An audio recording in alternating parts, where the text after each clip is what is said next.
በስመ አብ ወወልድ ወመንፈስ ቅዱስ አሐዱ አምላክ አሜን። ስንክሳር ዘጥቅምት አንድ አምላክ በሚሆን በአብ በወልድ በመንፈስ ቅዱስ ስም የተባረከ የጥቅምት ወር የቀኑ ሰዓት 11 ነው። ከዚህ በኋላ ይቀንሳል። በዚህም ቀን በጥቅምት አንድ ቅድስት አንስጣስያ በሰማዕትነት አረፈች። ይህች ቅድስት መስተጋድል ከሮሜ ቅድስት መስተጋድል ከሮሜ ሀገር ናት። ወላጆቿም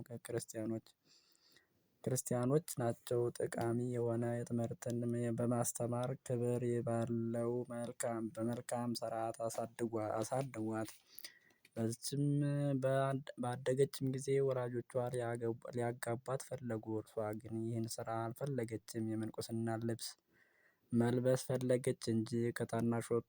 ከታናሽቷም መንፈሳዊ ገድል መረጠች። ስለዚህም በስውር ሄዳ በሮሜ ካሉ ገዳማት ወደ አንዱ ገዳም ገባች። ታናሽ ስትሆንም የምንኩስና ልብስን በመልበስ በጾም በጸሎት በረሃብ በጽም በመጠመድ የዚህን ዓለም ሀሳብ ሁሉ ከልቦናዋ ቆርጣ በመተው በመጋደል ስጋዋን አደከመች። በቀኑ ርዝመትም ሁሉ የምትጾም ሆነች። በየ2 ቀኖችም ታከፍላለች። በጌታችን ጾም ግን ያለ ሰንበታት ቀን የምትመገበው የለም። በሰንበታትም የምትመገበው ከቀትር ጸሎት በኋላ ነው። በእነዚያም በምንኩስናዋ ወራት በእሳት ያበሰሉትን ወጥ አልቀመሰችም።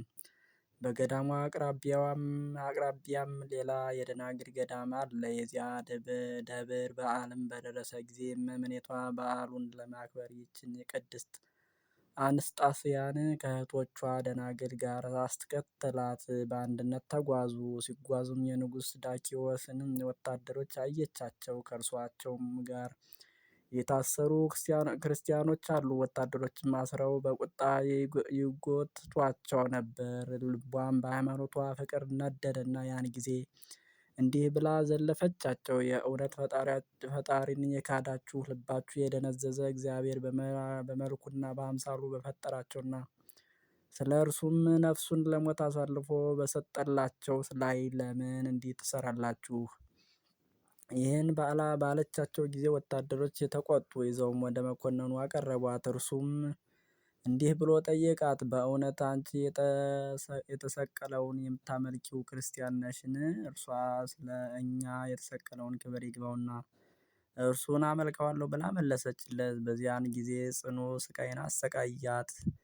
በስጋም እሳትን ጨመረ። ከዚህ በኋላ ዘቅዝቆ ሰቀላት። ከበታቿም አጥሱባት። ሃይማኖቷም ባልተናወጸች ጊዜ ራሷን በሰይፍ ይቆርጡ ዘንድ አዘዘ። በዚህ በታላቅ ስቃይም ውስጥ ሳለች ራሷን በሰይፍ ቆረጧት። በመንግሥተ ሰማያትም የሰማዕትነት አክሊል ተቀበለች። ለእግዚአብሔር ምስጋና ይሁን፣ እኛንም በጸሎቷ ይማረን፣ በረከቷ ከእኛ ጋር ይኑር ለዘላለሙ አሜን። በዚች ቀን ዳግመኛ የህርጣንና የድንግል ሶስና የአልዓዛር እህት የማርያም መታሰቢያቸው ነው። በረከታቸው ከእኛ ጋር ትኑር ለዘላለሙ አሜን።